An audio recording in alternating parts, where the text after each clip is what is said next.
नमस्कार, आप देख रहे हैं आज तक। आपके साथ मैं हूं सईद अंसारी। बस अब से कुछ ही देर में ममता बनर्जी तृणमूल कांग्रेस का घोषणा पत्र जारी करने वाली हैं। घोषणा पत्र में ममता बनर्जी दो बड़े दांव खेल सकती हैं और इनका जिक्र ममता बनर्जी ने आज की अपनी रैलियों में भी किया है। तो जैसे ही घोषणा पत्र जारी होगा हम आपको सीधे ले चलेंगे, लेकिन उससे पहले देखिए चुनाव जीतने के लिए ममता के ये दो बड़े दांव क्या हो सकते हैं।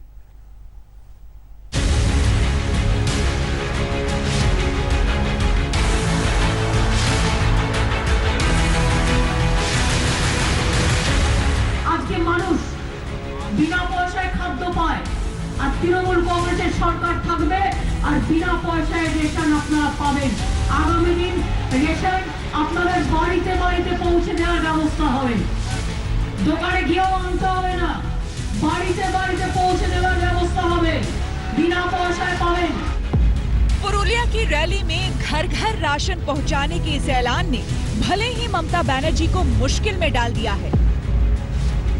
भले ही आचार संहिता उल्लंघन के शक में चुनाव आयोग ने जिला निर्वाचन अधिकारी से रिपोर्ट मांगी हो, लेकिन ममता इससे बेपरवाह नजर आ रही हैं। झारग्राम में ममता ने फिर इस वादे को दोहराया। আগে জঙ্গল মহলে আদিবাসীদের আমি 2 টাকা কিলো চাল দিতাম, তারপরে সারা বাংলায় দিতাম, আর এখন বিনা পয়সায় রেশন পান আপনারা। বিনা পয়সায় রেশন দিই। আগামী দিন বলে যাই মা ভাই বোনেরা, আগামী দিন আপনাদের রেশন দোকানে যাওয়ার দরকার নেই। আমরা এমন এক সিস্টেম করব, দুয়ারে সরকার আপনার দরজায় দরজায় খাবার পৌঁছে দিয়ে আসবে। अब से कुछ देर बाद अपनी पार्टी के घोषणा पत्र में ममता बनर्जी घर घर राशन पहुंचाने की योजना का ऐलान कर सकती हैं। ये योजना उन इलाकों के वोटरों को लुभा सकती है जहां राशन के लिए उन्हें मीलों दूर तक जाना पड़ता है। बंगाल में गरीब और पिछड़े वर्ग के जातियों को सरकार से रेशन सब्सिडाइज रेट में जरूर मिल रहा था, लेकिन ममता बनर्जी अब नया स्कीम लाने की घोषणा कर दी है। चुनाव से पहले ममता ने यह कहा है कि अगर तृणमूल फिर से सरकार बनाती है तो गरीबों को रेशन दुकान तक जाने की जरूरत नहीं है, सरकार खुद वो रेशन उनके घरों तक पहुंचा देगी। इसके अलावा ममता बनर्जी 4 जातियों को ओबीसी में शामिल करने का बड़ा दांव खेल सकती हैं। अपने मैनिफेस्टो में टीएमसी महिष्य जाति के साथ ही कुछ अन्य जातियों को ओबीसी दर्जा देने का वादा कर सकती है। ये ऐसी जातियां हैं जिन्हें अन्य पिछड़ी जातियों में शामिल करने की सिफारिश मंडल आयोग की लिस्ट में थी। 3 अन्य जातियां हैं तमुल, साहा और तिली। ये ऐसा दांव होगा जिसे उसके साथ साथ बीजेपी भी खेल रही है। बीजेपी अध्यक्ष जेपी नड्डा ने इन जातियों को अन्य पिछड़ा वर्ग का दर्जा देने का भरोसा दिया है। महिषी और तिली को वंचित रखा कि नहीं रखा? अब हमारी सरकार आएगी, आयोग बैठाएंगे और आयोग बैठा करके मंडल कमीशन में जो जातियां लिखी हैं उनको सम्मान दे करके इन लोगों के लिए भी हम प्रयास करेंगे कि इनको भी मुख्य धारा में जोड़ा जाए। इस तरीके का हम काम करेंगे। नड्डा ने आरोप लगाया कि ममता ने मुस्लिम समुदाय की जातियों को ओबीसी दर्जा देने में हिंदुओं के साथ भेदभाव किया। मुमकिन है कि इस आरोप की काट के लिए ममता महिष्य समुदाय को ओबीसी दर्जा देने का वादा कर दे।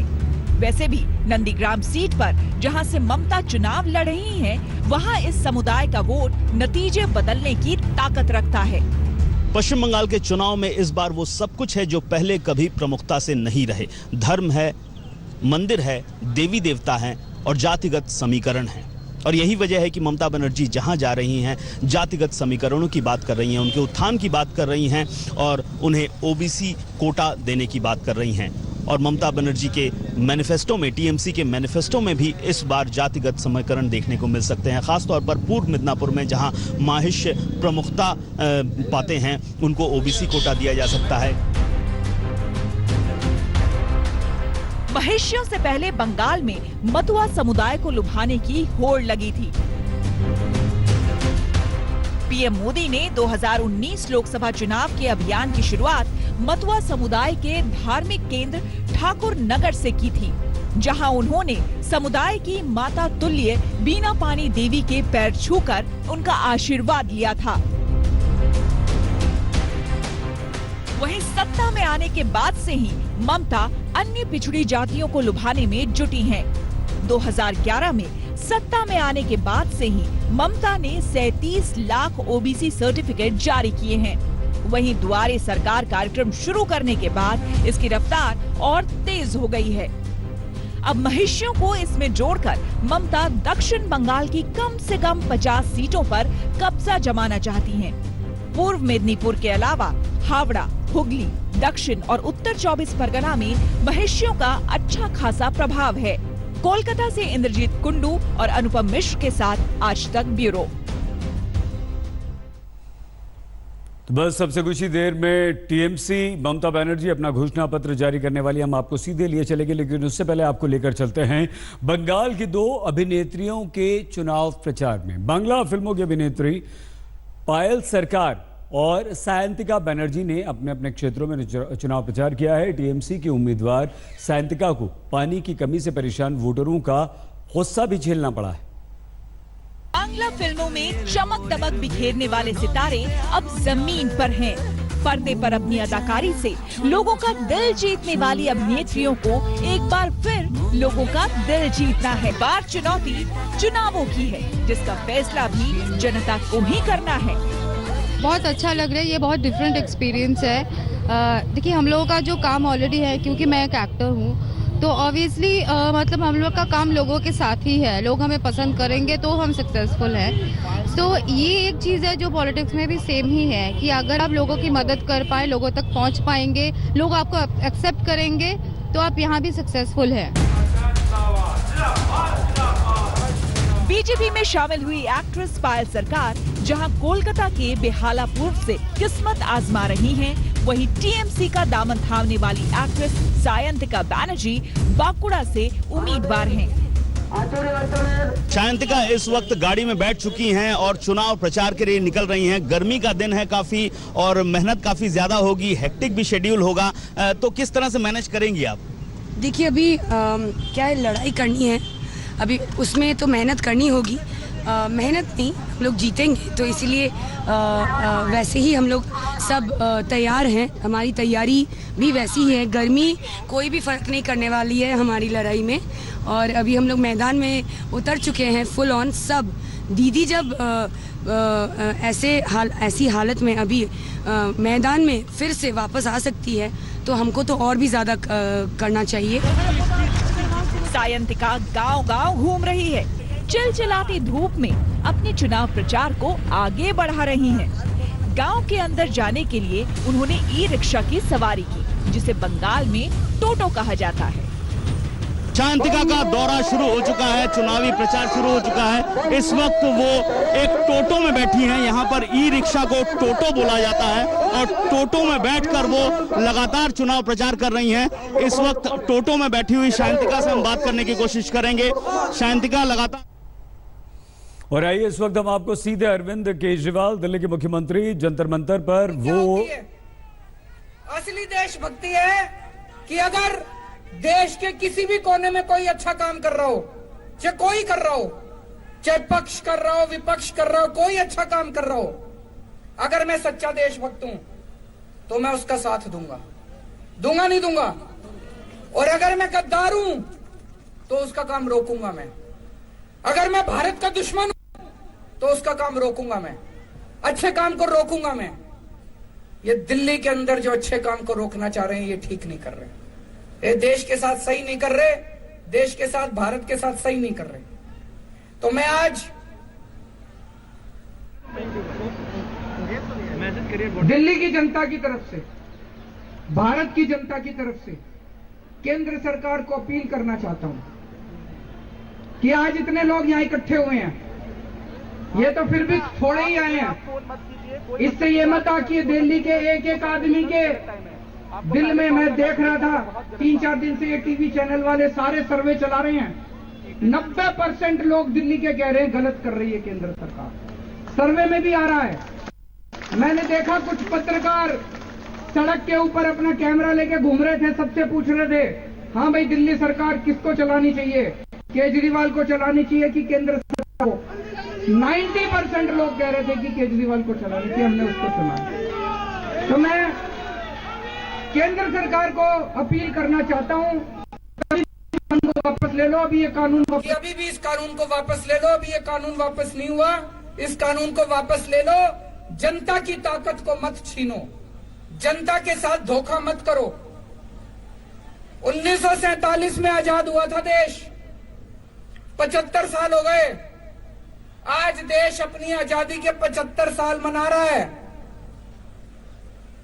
इस 75 साल में तुम यही करोगे? इस 75 साल में यही तोहफा दोगे देश को? भगत सिंह फांसी पे क्यों लड़ा था, चढ़ा थे?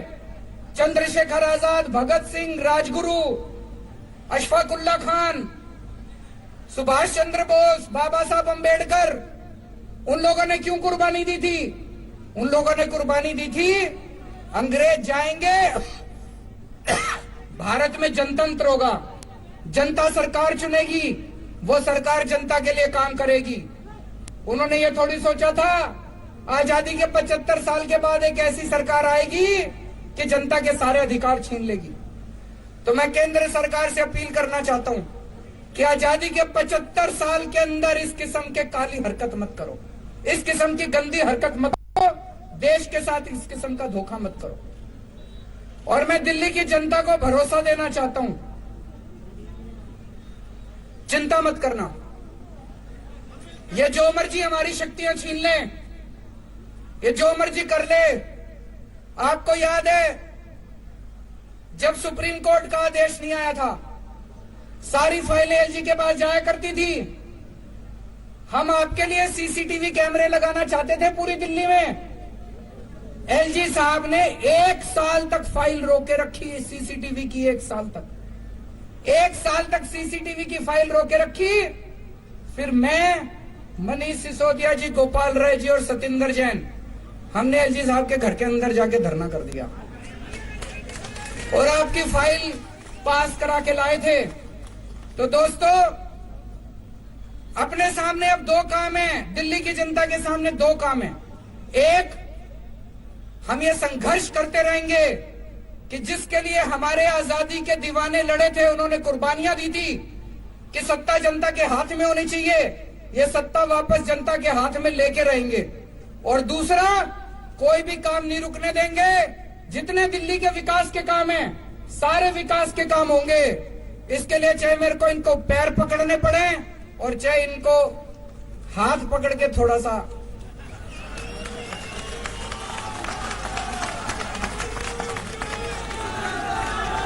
काम नहीं रुकने दूंगा। आपके सारे काम होंगे, दिल्ली की जनता के लिए कुछ भी करेंगे, चाहे पैर पकड़ने पड़े, गिड़गिड़ाना पड़े, चाहे कुछ भी करना पड़े, सब करेंगे।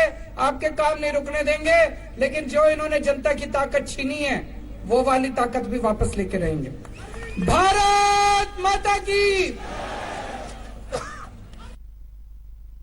दिल्ली के मुख्यमंत्री अरविंद केजरीवाल, जो दिल्ली में नया बिल आया है, national capital territory amendment bill, उसे बता रहे हैं कि अगर बिल में उपराज्यपाल ही सर्वशक्तिमान होंगे, अगर सरकार का मतलब उपराज्यपाल एलजी होगा, तो सरकार चुनने का क्या मतलब? देखते रहिए आज तक। नमस्कार, मैं हूं अंजना ओम कश्यप। हमें उम्मीद है ये वीडियो आपको पसंद आया होगा। लेटेस्ट खबरों के लिए यूं ही देखते रहिए आज तक, और इस वीडियो के पसंद आने पर लाइक, शेयर एंड सब्सक्राइब करना ना भूलें।